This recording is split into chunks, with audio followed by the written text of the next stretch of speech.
যখন ফিতনা ছড়িয়ে পড়ে ওটাকে দমন করতে হয়। দমন না করলে ওইটা আমার ঘরেও ঢুকবে তো এক সময়, আমি একা ভালো থাকতে পারবো না তো। আর দমন করার ক্ষমতা আল্লাহ যাদেরকে দিয়েছেন তাদের উপর অবশ্য ওয়াজিব হয়ে গেছে এগুলো দমন করা, তাদের উপর একটা ফরজ ওয়াজিব হয়ে গেছে দমন করা এগুলো, নাহলে আল্লাহ পাক কঠিন শাস্তির সম্মুখীন করবেন। একটা হাদিস বলে সামনে যাই, শেষ করে গুটিয়ে নিচ্ছি। নবীজি বলছেন একদিন ঘুম থেকে উঠে চোখ ঘষতে করছে লা ইলাহা ইল্লাল্লাহ, আল্লাহ লা ইলাহা ইল্লাল্লাহ। তার স্ত্রী সামনে যায়নাব বিনতে জাহাশ রাদিয়াল্লাহু আনহা, তিনি বলছেন ইয়া রাসূলুল্লাহ কি হয়েছে, সমস্যা কি? নবীজি বলছেন ওয়াইলুল লিল আরব, আরবদের জন্য ধ্বংস, আরবদের জন্য ধ্বংস। মিন শাররি কাদ ইকতারাব, কি ভয়ঙ্কর ফিতনা ধেয়ে আসছে। তখন তার স্ত্রী বলছেন ইয়া রাসূলুল্লাহ আনুহলিকু ওয়া ফিনা সালিহুন, আমাদের মধ্যে সৎ মানুষ ভালো মানুষ থাকা অবস্থাতেও কি আমরা ধ্বংস হয়ে যাব? নবীজি বলছেন বালা, অবশ্যই, নাম, হ্যাঁ অবশ্যই ধ্বংস হবে। ইযা কাসরাতুল খাবাস, যখন সমাজের মধ্যে অশ্লীলতাকে ছড়িয়ে পড়া হবে, যখন সমাজের মধ্যে অশ্লীলতা বেহায়াপনা ছড়িয়ে পড়বে, আলেম জালেম সব ধ্বংস হয়ে যাবে। এই সময় এখন আসে নাই? আসে নাই? হারাম একটা সামান্য একটা হারাম ঠুনকো একটা খেলাকে নিয়ে সারা বিশ্ব কি করতেছে দেখেন নাই? কি পাগল হয়ে গেছে একেবারে, কি অবস্থা মানুষের মধ্যে। কে খেলে তারও ঠিক নাই, ওই দেশের লোক আমাকে চিনে কিনা তারও ঠিক নাই, নিজের কোনো ব্যক্তিত্ব গায়রত কিছুই নাই। আশ্চর্য একটা জাতি আমরা। কে খেলছে ভাবখানা এমন যে আমরা মনে হয় যুদ্ধ করে কাফেরদের সাথে দ্বীন ইসলাম কায়েম করে ফেলছে একদম। অথচ এগুলো তৈরি করা হয় কি জন্য? যাতে মুসলিম জাতি একদিকে ফোকাস করে থাকে, অন্যদিকে ওরা তাদের উদ্দেশ্য সাধন করবে। সারা ওয়ার্ল্ডের চেহারা একদিকে ফিরাইছে, এদিকে দেখো, এই যে খেলা দেখো, আর বাকি পিছনে যে কাজগুলা ঠিকই করছে ওরা। কি কাজ করছে কয়দিন পরে দেখতে পাবো। পাবলিকলি আমি বললাম না, কারণ বললে সব বুঝবেন না আপনারা, আর সব জায়গায় সবকিছু বলতে নাই। ওদের উদ্দেশ্য ওরা কখনো ভুলে যায় নাই, ওরা চাচ্ছে সারা বিশ্বটাকে শাসন করতে এবং মুসলিমদেরকে দমন করতে, এবং আপনাকে খেলতামাশায় ব্যস্ত রেখেছে। লাচো এখন যুবকদের কোন হিতাহিত জ্ঞান পর্যন্ত চলে গেছে। হিতাহিত জ্ঞান, তোমাকে এইভাবে চুল কাটতে কে বলছে? তোমাকে এইভাবে চুল কাটতে কে বলছে? এদিকে একদম ছিলে রেখে দিচ্ছে, এখানে মাঝখানে উঁচা একটা ময়ূরের মতো রেখে দিচ্ছে, মানে এভাবে চুল কাটতে তোমাকে কে বলছে? কে তোমাকে মেসির ফলো করতে বলছে? তোমার জন্য রাসূল সাল্লাল্লাহু আলাইহি ওয়াসাল্লামের বাবরি চুলের সুন্নত নাই? আজীব একটা ব্যাপার। দাড়ি রাখছো, বিরাট কোহলির মতো দাড়ি রাখছো, কেন? রাসূল সাল্লাল্লাহু আলাইহি ওয়াসাল্লামের মতো ছাড়া দাড়ি রাখতে পারো? আশ্চর্য। আমাদের আদর্শ চিন্তা হবে না? নবী সাল্লাল্লাহু আলাইহি ওয়াসাল্লামের মধ্যে এত সুদর্শন হ্যান্ডসাম মানুষ থাকতে আমি কাকে ফলো করব? যুবকদের পুরো মাথাটাকে ব্রেইন ওয়াশ করে ফেলা হয়েছে, কারণ ওরা জানে খুব ভালো করেই যুবকরা যদি আল্লাহর পথে ফিরে আসে ওদের সমস্যা আছে, সমস্যা। এই কারণে তোমাদেরকে ভুলিয়ে রাখা হচ্ছে। নিজের জীবনের মূল্য দিতে শেখো। আল্লাহ পাক তোমাদেরকে কি জন্য সৃষ্টি করেছেন এটা বুঝো। শোনো, দুনিয়া যদি চাইতাম আমি অনেক কিছু করতে পারতাম, এই সুযোগ আমার সামনে ছিল। আমরাও স্বপ্ন দেখেছি একসময়, পাবলিকলি এটা বলেই ফেলছি, আমরা একসময় স্বপ্ন দেখেছি বাংলাদেশ ক্রিকেট টিমের ওপেনিং ব্যাটসম্যান হব, সবাই আমাকে চিনবে, সবাই আমার পোস্টার লাগাবে ঘরে ঘরে, সবাই আমার কাছে অটোগ্রাফ নিতে আসবে, ছবি তুলবে, ইত্যাদি ইত্যাদি। যখন থেকে দিন বুঝেছি আলহামদুলিল্লাহ একদিনও পিছিয়ে ফিরে তাকাই নেই, আলহামদুলিল্লাহ। এখনো মানুষ কিন্তু ছবি তুলছে, আমাদের সাথে তুলতে চাচ্ছে, অটোগ্রাফ চাচ্ছে, একই বিষয়ে। এখন আমি আরো অ্যাভয়েড করছি জিনিসগুলোকে। নিজেকে চিনতে শিখো। আল্লাহ রাব্বুল আলামিন তোমাকে আমাকে সৃষ্টি করেছেন, আল্লাহ পাক আমাদের হাতে এই দিনের বিজয় দেখতে চান। আল্লাহ পাক চান যেন আমরা আল্লাহর দিনটাকে পালন করি, প্রচার করি, প্রসার ঘটাই। ইনশাআল্লাহ এক সময় দিন প্রতিষ্ঠা হবে ইনশাআল্লাহ। আমরা যদি খেলতামাশায় মত্ত থাকি তাহলে দিনের প্রচার কে করবে, প্রসার কে করবে? আর সব কি ওলামায়ে কেরামের দায়িত্ব? সাধারণ মানুষের কোনো দায়িত্ব নাই? সবাই এখন এই যে ডক্টর হতে চান, ইঞ্জিনিয়ার হতে চান, ভালো কথা, হন। এবং সবসময় দেখা যায় আলেম ওলামাদের সবার ভুল ধরার চেষ্টা করতে থাকেন।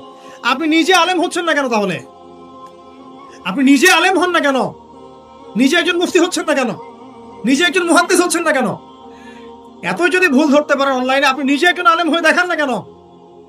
তারপর দুটো কথা বলেন জাতির সামনে, দেখেন মানুষ কিভাবে রিসিভ করে। কত সহজ এই কাজটা। অথচ সারা ওয়ার্ল্ডের মধ্যে ইসলাম আস্তে আস্তে সংকুচিত হয়ে গেছে। আমরা কবে স্মার্ট হব? প্রিয় ভাইরা, মনে রাখবেন আমরা সবাই মিলেই মুসলিম জাতি। পলিটিক্যাল লিডার্স আছেন, প্রশাসনের লোক আছেন, আমাদের যুবক যুবতী, তরুণ তরুণী, সবাই মিলেই আমরা এই উম্মাহ জাতি। আমরা কেউ কারো শত্রু নই, কেউ কারো দুশমন নই। সবার মধ্যে ভালো কিছু পাবেন, ভালো নিয়ে নেন, খারাপটা ছেড়ে দেন। উম্মাকে ঐক্যবদ্ধ করার চেষ্টা করেন। এই ছোটখাটো বিষয়গুলোকে ইখতিলাফ বন্ধ করেন, আল্লাহর ওয়াস্তে বন্ধ করেন। বড় বড় বিষয়গুলো দিকে ফোকাস করেন। তরুণদেরকে শিক্ষিত করেন, আদর্শ পরিবার করেন, শিক্ষা অর্জন করেন, জ্ঞান অর্জন করেন, বড় আলেম স্কলার হন, বিশ্বকে নেতৃত্ব দেন। পলিটিক্স করলে ভালো করে করেন, যাতে করে আপনার দ্বারা দুনিয়ার দিনের খেদমত হয়। আলহামদুলিল্লাহ। ইকোনমিক্স হলে ভালো করে হন, বিজ্ঞানী হলে বড় বিজ্ঞানী হন, মানে আপনি বড় স্বপ্ন দেখেন। ইয়াং জেনারেশনকে নিয়ে আসেন ইসলামের দিকে, তাদের দ্বারা ইনশাআল্লাহ ইসলামের বিজয় হবে।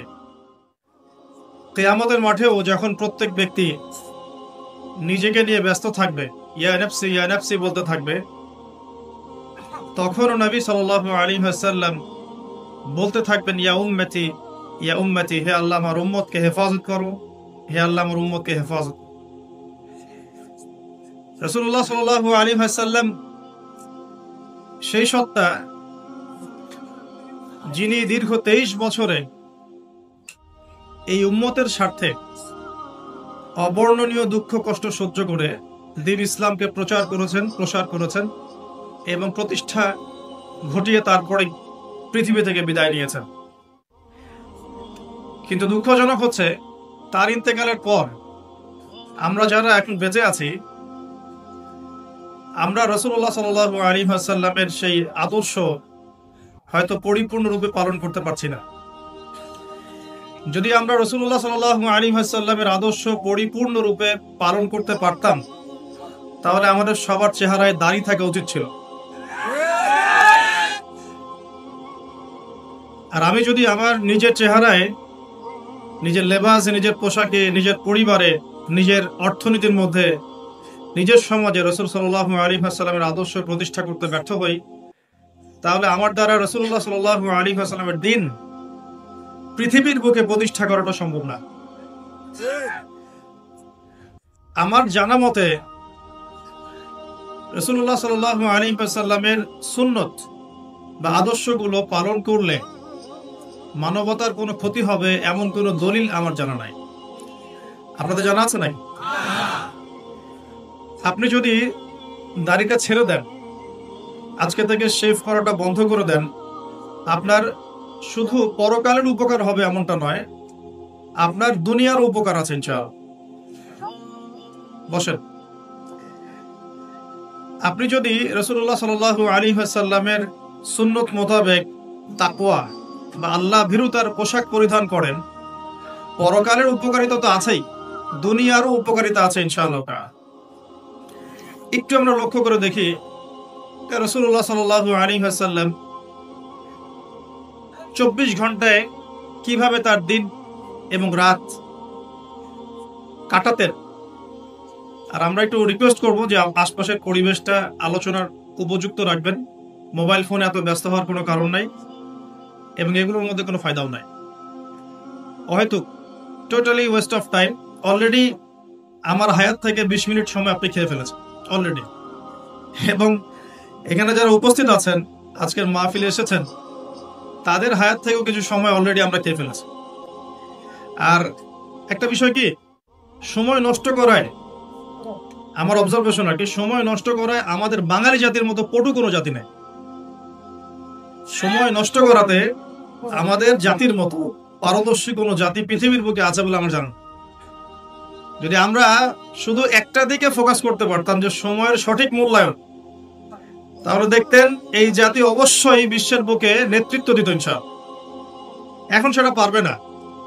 কেন পারবে না? প্রথম কারণ হচ্ছে এরা সময়কে মূল্যায়ন করতে পারে না। নিজের সময়কে মূল্যায়ন করতে পারলে অন্যের সময়কে মূল্যায়ন করতে পারে। যতদিন পর্যন্ত আমরা সময়কে মূল্যায়ন করতে শিখবো না, আমরা হয়তো দুনিয়াতে কোনো রকম পার পেয়ে যাব, কিন্তু দাপটের সাথে পৃথিবীতে বেঁচে থাকা আর প্রথম সারিতে জান্নাতে যাওয়াটা মনে হয় না পসিবল হয়। দেখবেন, আপনার বয়স হয়ে গেছে 50 বছর, যদি আজকে রাতটা একটু সততার সাথে ঠান্ডা মাথায় চিন্তা করেন যে 50 বছরের মধ্যে কত সময় আপনি অযথাই নষ্ট করেছেন, আমি চ্যালেঞ্জ করলাম, আপনি পাবেন মিনিমাম 10 থেকে 20 বছর সময় নষ্ট করে ফেলছেন। এই 50 বছরের জীবনে আপনি টেলিভিশন দেখেছেন 3 থেকে 4 বছর। এই 50 বছরের হায়াতে আপনি শুধু টেলিভিশনে দেখেছেন 3 থেকে 4 বছর। চায়ের দোকানে আড্ডা পিটিয়েছেন এরকম 2 বছর, বন্ধুদেরকে নিয়ে গল্প করেছেন, বাইক নিয়ে ঘুরেছেন, এখানে ওখানে আড্ডা পিটিয়েছেন, অহেতুক আরো 2 বছর, 2 বছর গার্লফ্রেন্ডের পিছনে নষ্ট করেছেন। যেখানে সাহাবায়ে কেরাম কি করতেন জানেন? খাবার খাওয়ার সময় সাহাবায়ে কেরাম রাদিয়াল্লাহু আনহুম খেয়াল রাখতেন কোন খাবারগুলো খেলে সময় কম লাগবে, তারা এমন খাবার খেতেন যে খাবার খেলে সময় কম লাগবে, তাড়াতাড়ি খাওয়া যাবে, তাড়াতাড়ি ইবাদত করা যাবে। আর এই যে ফেসবুক ইউটিউবিং এর যে যুগ আসছে, এতে করে দেখবেন যে একদিনের মধ্যে 24 ঘন্টা যদি দিন হয়, তার মধ্যে মিনিমাম 5 থেকে 6 ঘন্টা অনলাইন খেয়ে ফেলছে, অহেতুক কোনো কাজ নাই, এমনি স্ক্রলিং। কে কি বললো, কে কি করলো, কে কাকে কি বললো, কে কার বিরুদ্ধে কি করলো, মজা। আমরা আসলে কিছু মনে করবেন না, আমরা জাতিগতভাবে অনেকটা ফ্যান্টাসি প্রিয় জাতি। আর ফ্যান্টাসি খুব ভালো লাগে, কনস্ট্রাকটিভ কাজ নাই। কনস্ট্রাকটিভ কাজ কি জানেন? ওই যে আরব বিশ্বের নাকের ডগায় বসে পশ্চিমারা যে কাজগুলো করছে, এগুলো কনস্ট্রাকটিভ কাজ। বিগত 100 বছরে তারা সারা বিশ্বের প্রত্যেকটা বড় বড় সেক্টরের নিয়ন্ত্রণ নিয়ে নিয়েছে, এটা কনস্ট্রাকটিভ কাজ। আপনি যে এডুকেশন সিস্টেমে পড়াশোনা করছেন, তার ভিত্তি, তার চাবিকাঠি, লাটাই ওদের হাতে। আপনি যে তথ্য প্রযুক্তিগুলো ব্যবহার করছেন না, এগুলোর সুতা, লাটাই ওদের হাতে। সারা বিশ্বে যে ফাইন্যান্স গুলো আছে, বড় বড় ফাইন্যান্স, এই ফাইন্যান্স গুলোর লাটাই ওদের হাতে।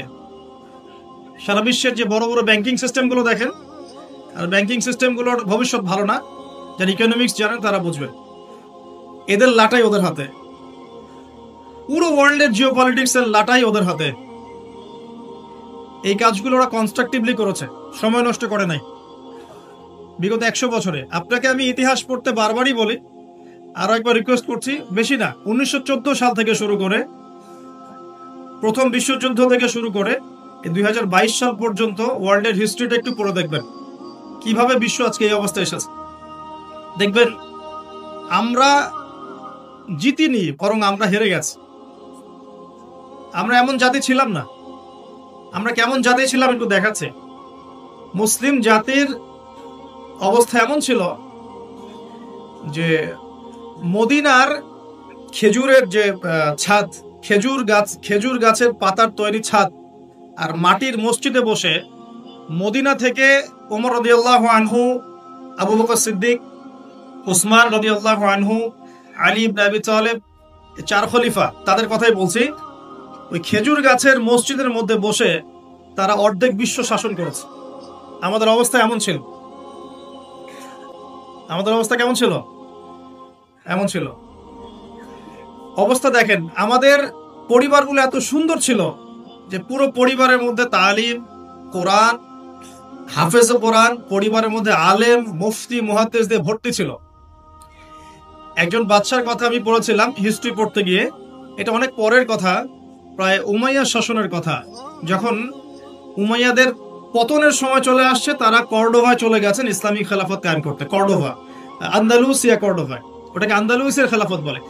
ওই সময় রাজার ছেলেকে বিয়ে দেওয়ার ঘোষণা এসেছে, রাজার ছেলেকে বিয়ে দেওয়া হবে। রাজা মানে আমির বুঝাচ্ছে এখানে, যিনি রাষ্ট্রের আমির ছিলেন। তো বিয়ে দেওয়ার জন্য মেয়ে খোঁজার জন্য বলা হয়েছে। তো এখন প্রথম দিন ঘোষণা করা হয়েছে যে আপনাদের যার যার বাসায় মেয়েরা হাফেজে কোরআন, রাতের বেলা সেই বাসায় আলো জ্বালিয়ে দিবেন, যাতে পাহাড়ের উপর থেকে রাজা দেখতে পারেন যে কোন কোন বাসায় হাফেজা আছেন। তার মধ্য থেকে চুজ করা হবে একজন মেয়ে রাজার ছেলের জন্য। রাজা মানে আমির বুঝাচ্ছে। তো সেই রাতে তিনি যখন উঠলেন পাহাড়ে, এগুলো সত্য ঘটনা, দেখলেন আন্দালুসিয়ার প্রত্যেকটা বাসার ঘর, এই ঘরের মধ্যে আলো জ্বলছে, প্রত্যেকটা বাসায় হাফেজা মেয়ে আছে। তো এখন তো বিয়ে দেওয়া সম্ভব না সবার সাথে। পরের দিন আবার ঘোষণা আসলো যে এই হাফেজা মেয়েদের মধ্যে যারা তাফসির করতে পারে, কোরআনের মুফাসসির, হাফেজ মুফাসসির কিন্তু এক জিনিস না। হাফেজ মানে আপনি মুখস্থ করেছেন কোরআন, মুফাসসির মানে আপনি কোরআন একদম ব্যাখ্যা বিশ্লেষণ সহ আপনি অনুবাদ করতে পারেন, তাফসির করতে পারেন। তো পরের দিনও দেখা গেল সেম চিত্র, সবার ঘরে ঘরে আলো জ্বলছে। মেয়েদের কথা বলছি, মেয়ে খুঁজে বেড়াচ্ছে বিয়ে দেওয়ার জন্য। তারপরে আবার ঘোষণা আসলো যারা তাফসির করার সাথে সাথে মুহাদ্দিসা, মানে হাদিস মুখস্থ আছে 10,000, 1,000, 20,000, 1,000, 2,000 এরকম করে যত হাদিস মুখস্থ আছে মুহাদ্দিসা, তাদের ঘরে আলো জ্বলবে। তখন দেখা গেল যে আলো একটু কমে আসছে আর কি, কথা বুঝতে পারছেন? কিন্তু আলোর সংখ্যা অনেক। আবার ঘোষণা আসলো পরের দিন যে এই বাড়িগুলোর মধ্যে যারা ফকিহ বোঝেন কি, ফিকহের জ্ঞান আছে, গভীর জ্ঞান আছে, কুরআন সুন্নাহর গভীর ইস্তেহাদ করতে পারেন, মুস্তাহিদ এই টাইপের, তাদের বাসার আলো জ্বলবে। তখন দেখা গেল যে আলোর সংখ্যা আরেকটু কমে আসে। এর মধ্য থেকে আমির একজনকে সিলেক্ট করে তার ছেলের সাথে বিয়ে দিলেন। এই ছিল মুসলিমদের অবস্থা।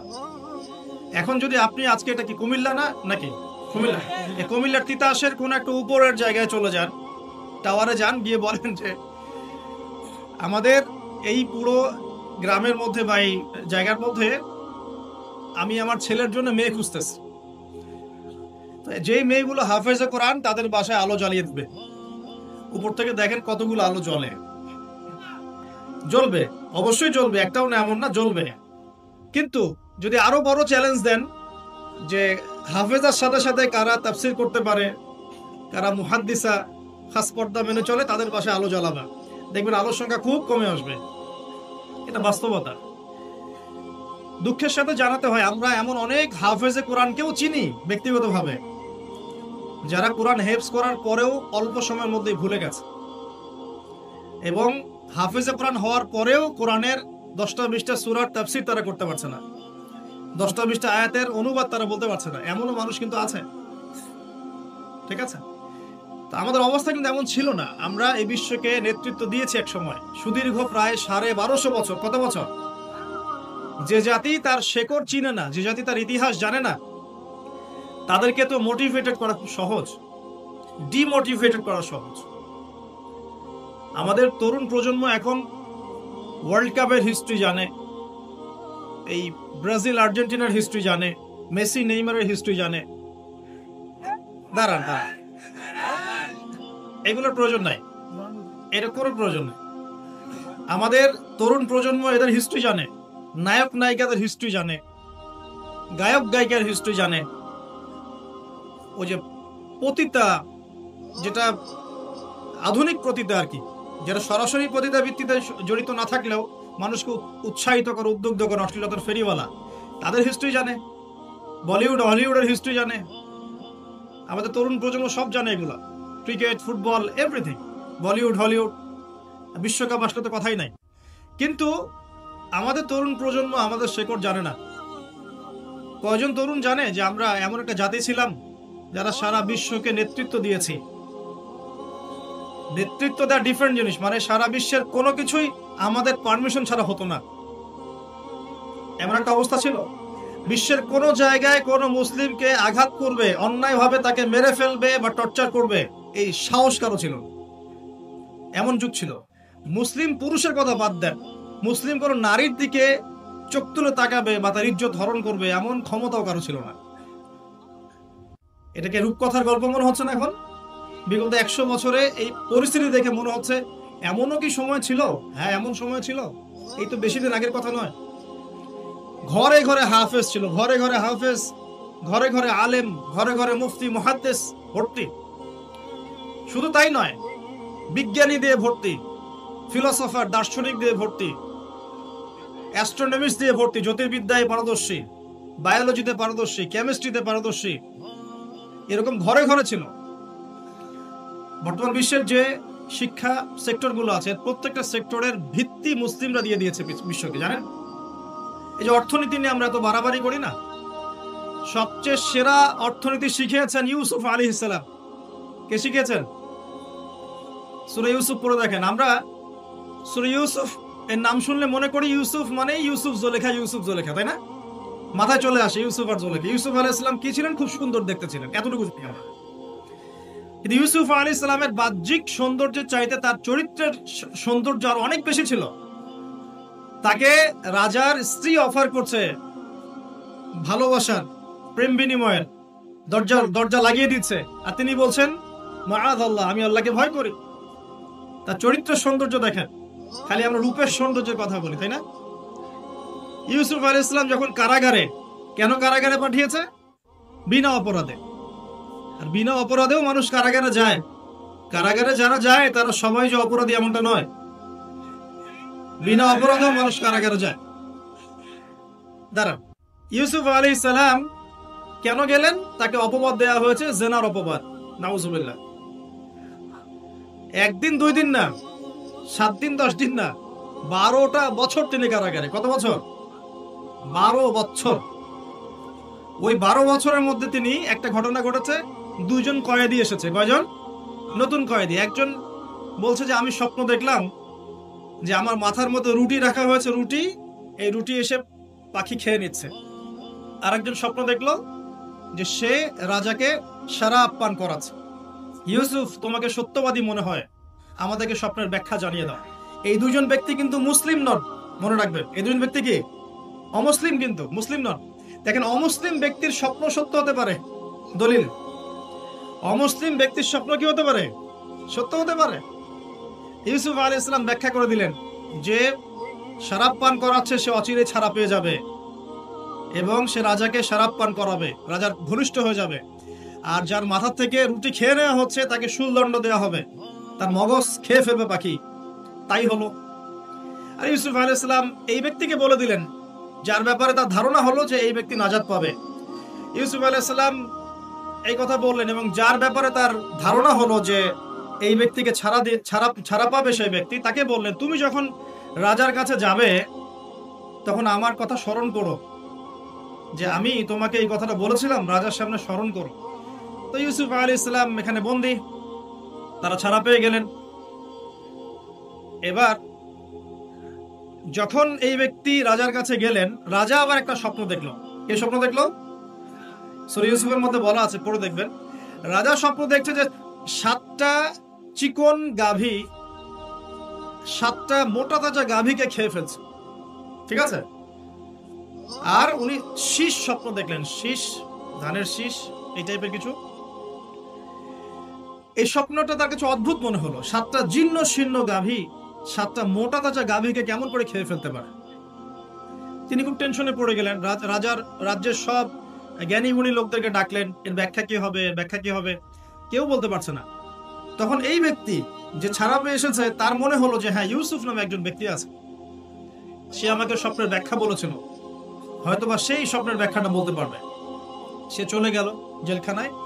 সেখান থেকে ইউসুফকে গিয়ে বলল, ইউসুফ, তোমাকে আমরা সত্যবাদী পেয়েছি, তোমাকে আমরা সত্যবাদী পেয়েছি, এই স্বপ্নের ব্যাখ্যা কি হবে, রাজার স্বপ্নের ব্যাখ্যা।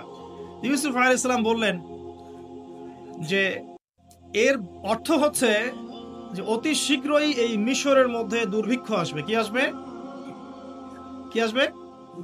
আচ্ছা, তার মানে দুর্ভিক্ষ শব্দটা কোরআনে আছে। রাজাকে গিয়ে বলো যে ওই মহিলাদের কি খবর, যে মহিলারা ইউসুফ আলাইহিস সালামের ব্যাপারে এরকম অপবাদ দিয়েছিল। তখন এই ব্যক্তি গিয়ে রাজাকে বলল, ওই মহিলাদের কথা তিনি জিজ্ঞাসা করেছেন। তখন রাজা বলছে যে ইউসুফ নির্দোষ ছিল। সেই মহিলারা স্বীকার করলো যে ইউসুফ নির্দোষ ছিল, আসলে আমরাই তাকে ওয়াসওয়াসা দিয়েছি, আমাদেরকে প্রলুব্ধ করেছে। রাজা বলেন তাকে বের করে নিয়ে আসো। ইউসুফ আলাইহিস সালামকে বের করে আনা হলো। আনার পর তাকে বলা হচ্ছে এই স্বপ্নের ব্যাখ্যা কি হবে এবং এর সমাধান কি। ইউসুফ আলাইহিস সালাম বলছেন যে ব্যাখ্যা হচ্ছে এই যে আপনার এই রাজ্যে দুর্ভিক্ষ আসবে, তবে আপনি যদি আমাকে খাদ্য মন্ত্রণালয়ের দায়িত্ব দেন তাহলে এই সমস্যা আমি মোকাবেলা করতে পারবো ইনশাআল্লাহ। আমি বিশ্বস্ত এবং আমার এই বিষয়ে জ্ঞান আছে। কে বলেন এটা? ইউসুফ আলাইহিস সালাম। এবার জেলখানা থেকে আল্লাহ পাকের তাকদীর দেখেন। জেলখানা, কুয়ার মধ্যে ছিলেন, কুয়া, বাবার খুব কাছের সন্তান, তাই না? ইয়াকুব আলাইহিস সালাম কাছের সন্তান। সেখান থেকে ভাইদের ষড়যন্ত্রে কুয়ার মধ্যে, মনে আছে? কুয়া থেকে মিশরের বাজারে ওখানে বিক্রি করে দেয়া হলো, ওখান থেকে রাজপ্রাসাদে, ঠিক আছে, রাজপ্রাসাদে বড় হচ্ছেন। এরপর এই যে মেয়েদের ঘটনা, তারপর জেনার মিথ্যা অপবাদ, 12 বছর কারাগারে। তারপর সেখান থেকে আল্লাহ রাব্বুল আলামিন বের করে নিয়ে আসলেন কোথায়? মিশরের খাদ্যমন্ত্রী। তাকদীর, ভাগ্য। কিভাবে বুঝাবো আল্লাহ পাকের পরিকল্পনা কত বিশাল। যখন ইউসুফ আলাইহিস সালাম জেলখানায়, তখন কি কেউ ভেবেছিল যে এই ব্যক্তির দ্বারা মিশরের লক্ষ লক্ষ মানুষের দুর্ভিক্ষের কবল থেকে সে বাঁচবে? এই ব্যক্তির দ্বারাই? কেউ ভাবে নাই। আল্লাহ পাক লিখে রেখেছিলেন। এ কারণেই একটা রিকোয়েস্ট করবো এখানে, যে জীবনে চড়াই উতরে আসবে আপনার আমার সবারই, কোন অবস্থায় আল্লাহর প্রতি ভরসা হারাবেন না। আল্লাহ রাব্বুল আলামিন আপনার ব্যাপারে পরিকল্পনা করে রেখেছেন। আপনার মনের মধ্যে যদি সততা থাকে, অনেস্ট একটা মন থাকে, ইনশাআল্লাহ আপনি দুনিয়াতেও সফল হবেন, পরকালে সফল হবেন ইনশাআল্লাহ। আপনি যদি সৎ হন, মনের থেকে যদি আপনি সৎ হন, আল্লাহর কাছে আপনি সৎ হন, সারা দুনিয়া মিলে আপনার কোনো ক্ষতি করতে পারবে না ইনশাআল্লাহ। আর আপনি যদি অসৎ হন, মনের মধ্যে অসততা থাকে, দুনিয়ার মানুষ বাহবা দিলেও একদিন ধরা খাবেন ইনশাআল্লাহ। এটা বাস্তব, এর বাইরে যাবে না ইনশাআল্লাহ। দেখেন, ইউসুফ আলাইহিস সালাম দায়িত্ব চাচ্ছেন, আমাকে দায়িত্ব দেন, আমি এই বিষয়টা ভালো বুঝি। আল্লাহ পাক তাকে এই যে খাদ্য মন্ত্রণালয় নিয়ে আসলেন। ইউসুফ আলাইহিস সালামের হাতে পরবর্তীতে দুর্ভিক্ষের কবল থেকে পুরো মিশরবাসী বেঁচে গেল এবং লক্ষ লক্ষ মানুষের জীবন বেঁচে গেল, আলহামদুলিল্লাহ। তাহলে অর্থনীতির মূল মন্ত্র শিক্ষা পেলাম না? কোরআনে আছে না? এখনো সামনে আমরা এই শব্দগুলো শুনতে পারছি না? সমাধান পেতে হলে কোরআনে আসতে হবে। সমাধান পেতে চান, কোরআনে আসতে হবে। যদি না আসেন, এটা আপনার ইখতিয়ার, পরবর্তীতে ফলাফল আমাদেরকে ভোগ করতে হবে। আল্লাহ পাক আমাদের সবাইকে কোরআন এবং সুন্নাহ মাফিক জীবন গড়ার তৌফিক দান করুন। একটা খালি পয়েন্ট বললাম, দেখেন, ইকোনমিক্সের দুরবস্থা দূর করারও ফর্মুলা কোরআনে পাওয়া গেছে। আগেকার মুসলিমদের অবস্থা বলছি, জ্যোতির্বিজ্ঞান নিয়ে অনেক কথা হয় না, এই গ্রহে নাসাই পাঠাচ্ছে, সেই পাঠাচ্ছে। ভালো করে পড়ে দেখবেন, জ্যোতির্বিজ্ঞানের মূল নীতিগুলো, সূত্রগুলো দিয়েছে মুসলিমরা। মেডিকেল সায়েন্স নিয়ে অনেক কথা হয়, মেডিকেল সায়েন্স এগিয়ে যাচ্ছে, মেডিকেল সায়েন্সের মূল নীতিগুলো দিয়েছে মুসলিমরা। এই কেমিস্ট্রি তোমরা পড়ো, পর্যায় সারণী, মূলনীতি দিয়েছে মুসলিমরা। এই যে আমরা যে ল্যাপটপ চালাই, ইন্টারনেট চালাই, হ্যাঁ, ডিজিটাল যত কিছু চালাই, এর জন্য প্রয়োজন হচ্ছে অ্যালগোরিদম। কিসের অ্যালগোরিদম? এই অ্যালগোরিদম আবিষ্কার করেছে মুসলিমরা। এই অ্যালগোরিদম যদি মুসলিমরা আবিষ্কার না করতো, আপনি ল্যাপটপ চালাতে পারতেন না, কিছুই করতে পারতেন। এর বেস দিয়েছে কে? মুসলিমরা। এই যে ম্যাথামেটিক্স নিয়ে এত ফকর করি, ম্যাথামেটিক্স, তাই না? এর বেসও মুসলিমদের থেকে এসেছে। আপনারা কি জাবর ইবনে হাইয়ানের নাম শুনেছেন? আচ্ছা, বাদ দেন তার কথা। আপনারা কি ইমাম রাজির নাম শুনেছেন? আচ্ছা, ফিলোসফি, দর্শন, এর মূলনীতি দিয়েছেন তিনি অনেক। ইবনে সিনার নাম শুনেছেন? চিকিৎসা বিজ্ঞান, পুরো ভিত্তি দিয়েছেন তিনি। আর এই যে পলিটিক্যাল সিস্টেম, যেটা আমরা ওয়ার্ল্ড পলিটিক্স যেটা আমরা বলি, এর ভিত্তি দিয়েছেন কে জানেন? ওমর ইবনুল খাত্তাব রাদিয়াল্লাহু আনহু। কে দিয়েছেন? এই যে প্রশাসনিক ডিপার্টমেন্ট, সদর দপ্তর, এই মন্ত্রণালয়, সেই মন্ত্রণালয়, এটা স্টার্ট করেছিলেন কে জানেন? সর্বপ্রথম ওমর রাদিয়াল্লাহু আনহু। আমরা অনেকে জানি না। আমি এটাই বলছিলাম আপনাদেরকে, যে জাতি তার শেকড় চিনে না, তাকে ডিমোটিভেটেড করা খুব সহজ। আমরা যদি হিস্ট্রি পড়া শুরু করি, ইতিহাস পড়ি, কোরআন সুন্নাহর পাশাপাশি আমরা দেখব বিশ্বের প্রত্যেকটা বড় বড় সেক্টরের মূল নীতি স্থাপন করে গেছে কারা? মুসলিমরা। তাহলে এখন কেন আমরা এই জায়গায় আসলাম? কি কারণ? আমি একটু কারণটা বলি আপনাদেরকে। মন খারাপ করছেন কি? নিজেদের চেহারাটা আয়নায় দেখতে হয়। যদি আমরা আমাদের চেহারা আয়নায় দেখার সৎসাহস না থাকে, তাহলে উন্নতি করব কিভাবে? নাকি প্রশংসা থাকবে? আমরাও সেই জাতি, আমরা বীরের জাতি। সারা বিশ্বে বীরত্বের সাথে লড়াই করে ইসলাম প্রতিষ্ঠা করেছে কারা? আমরাই। এই যে ভারতবর্ষে ইসলাম পাচ্ছেন, ভারতবর্ষে ইসলাম ঢুকেছে একটা ঘটনাকে কেন্দ্র করে। কি ঘটনা? একজন মুসলিম নারীর ইজ্জতের উপর হামলা চালিয়েছিল একজন লম্পট রাজা। এই ঘটনাকে কেন্দ্র করে বিন কাসিম, এই যে ঘোড়সাওয়ার, অল্প কিছু সৈন্য নিয়ে আক্রমণ করেছিলেন ভারতবর্ষ। এই যে বিজয়, এখান থেকে শুরু হলো ইসলাম। তারও আগে চিটাগাং আছেন, চিটাগাং, চট্টগ্রাম, এই চিটাগাং রোড দিয়ে, এই পোর্ট দিয়ে আরবরা বাণিজ্য করত। ওই দিক দিয়ে ইসলাম ঢুকেছে একদিক দিয়ে। আবার সুফি পীর মাশায়েখরা ছিলেন, তারা এখানে ইসলাম প্রচার করেছেন। তিন ভাবে ইসলাম ঢুকেছে উপমহাদেশে। ইসলাম পেতেন নাই। দেখুন কেন হলো এই অবস্থা। বিকজ ওই সময়ে একটা মুসলিম পরিবারের মধ্যে কোরআনের হাফেজ থাকতো। পাওয়া যায় এখন সব পরিবারে? রেয়ার। আমরা মনে করি যার ব্রেন সবচেয়ে খারাপ, ওকে হাফেজি মাদ্রাসা দেওয়া লাগবে। কিন্তু এরকম না। কোরআনের হাফেজ থাকতো, কোরআনের হাফেজ থাকতো, কোরআনের হাফেজ থাকতো। 3 ভাবে ইসলাম ঢুকেছে। 1 হলো ইসলাম পেতেন নাই। 2 হলো ইসলাম পেতেন নাই। 3 হলো ইসলাম পেতেন নাই। আর যার ব্রেন খুব ভালো ওকে আমরা দিব ইঞ্জিনিয়ারিং ডক্টর। আমরা শিক্ষাটাকে ভাগ করে ফেলেছি, একটা হচ্ছে দুনিয়ার শিক্ষা, একটা হলো আখিরাতের শিক্ষা, তাই না? অথচ শিক্ষা তাকেই বলে যা আমার দুনিয়াও দিবে আখিরাতও দিবে, এর নাম শিক্ষা।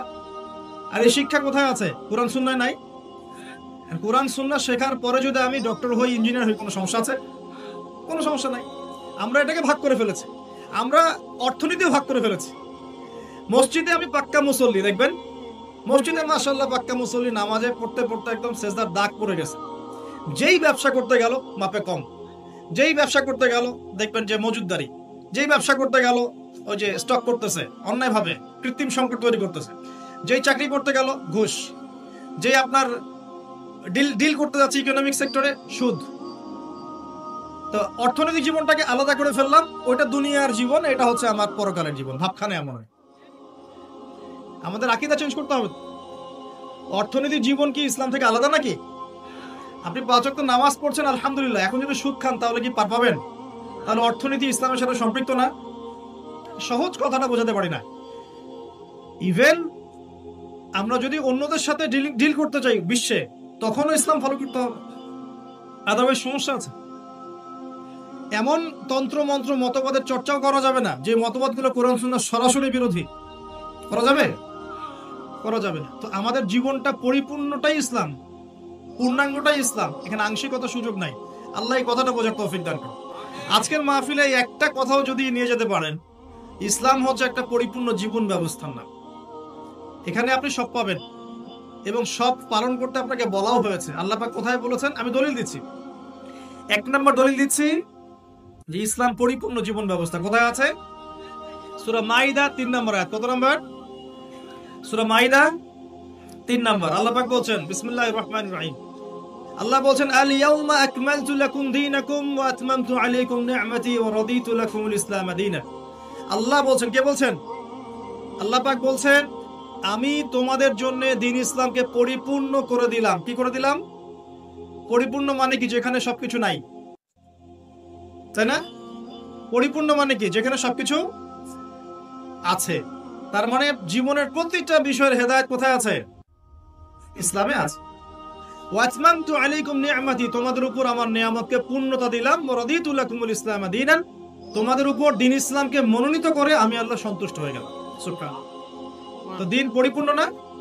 তার মানে ইসলাম পরিপূর্ণ কিনা? এখন এই ইসলাম আল্লাহর কাছে একমাত্র দিন, অন্য কোনো দিন চলবে? এটা যে একমাত্র দিন, তার দলিল কোথায়? দলিল আছে সূরা আলে ইমরানের 19 নম্বর আয়াতে। কত নম্বর? আলে ইমরান 19 নম্বর। আল্লাহ পাক বলছেন, ইন্নাদ দীনা ইনদাল্লাহিল ইসলাম, জেনে রাখো হে মানুষ, নিশ্চয়ই আল্লাহর কাছে একমাত্র গ্রহণযোগ্য দিন, তার নাম কি? ইসলাম। আল্লাহ পাক এই সূরার মধ্যে আবার বলছেন যে ইসলাম ছাড়া অন্য দিন পালন করলে কবুল হবে কিনা, আল্লাহই বলছেন। সেটা কোথায়? 85 নম্বর আয়াত। কত নম্বর আয়াত? 85। আল্লাহ পাক বলছেন যে ওয়ামাই ইয়াবতাগি গায়রাল ইসলাম দীনান ফালা ইউকবাল মিন, যদি কেউ ইসলাম ছাড়া অন্য কোনো দিন তালাশ করে, কোশ্চিন কালেও তার কাছ থেকে কবুল করা হবে না। তার 3টা দলিল পেলেন। 1, আল্লাহর কাছে মনোনীত দিন কি? ইসলাম। এই ইসলাম পরিপূর্ণ কিনা? অবশ্যই পরিপূর্ণ। দলিল সূরা মাইদার আয়াত নাম্বার 3। আর এই ইসলাম বাদ দিয়ে অন্য দিন চলবে কিনা? উত্তর না। দলিল সূরা আলে ইমরানের 85। এখন আপনার আমার দায়িত্ব কি সেটা আল্লাহ বলছেন সূরা বাকারায়। কোন সূরায়?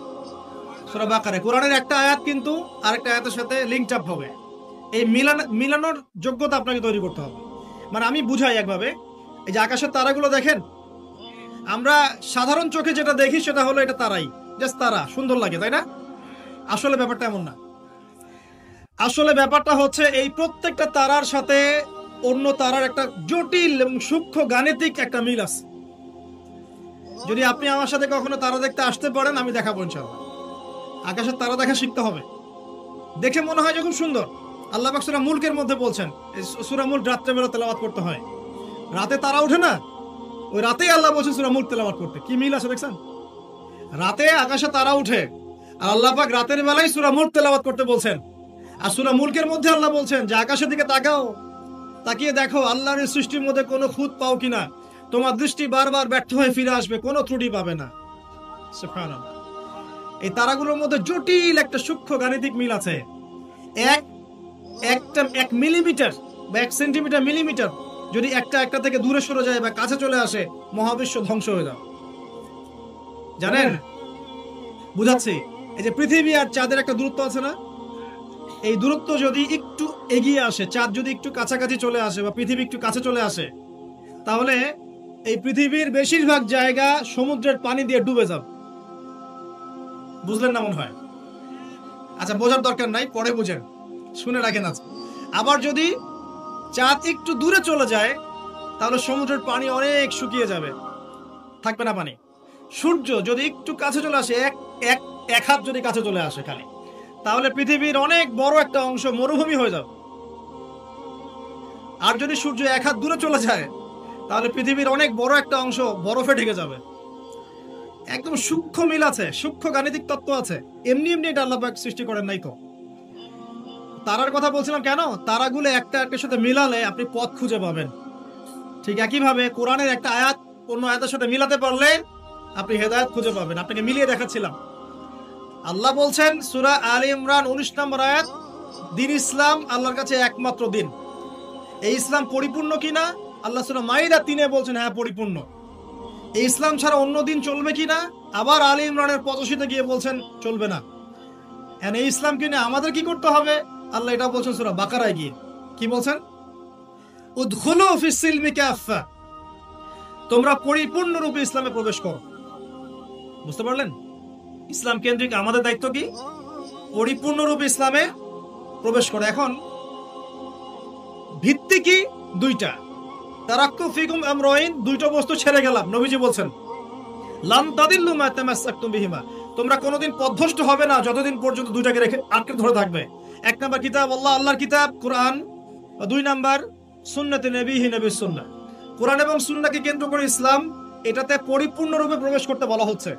আর আপনার সাথে আমার কথা, পরিপূর্ণ প্রবেশ মানে কি বোঝায়? আমি ইবাদত বন্দেগীর জীবনে পাক্কা মুসল্লি হব, অর্থনৈতিক জীবনে গিয়ে সুদ খাবো, আমি কি পরিপূর্ণ মুসলিম কিনা? সহজ কথা বলেন, পরিপূর্ণ মুসলিম কি? এদিকে আপনি তাহাজ্জুদ পড়ছেন, মাশাআল্লাহ, 5 ওয়াক্ত নামাজ পড়ছেন, নফল নামাজ পড়ছেন, রোজা রাখছেন, দান সদকা করছেন, খুবই সুন্দর, মাশাআল্লাহ। কিন্তু আপনি অন্যের সম্পদ অন্যায়ভাবে হরণ করছেন, মুসলিম হবে পরিপূর্ণ? একটা পরিবারের কর্তা, মাশাআল্লাহ, দিনদার, চিল্লা দিয়ে লাগাচ্ছেন, মাশাআল্লাহ, দিনের দায়ী, সবকিছু ঠিক আছে।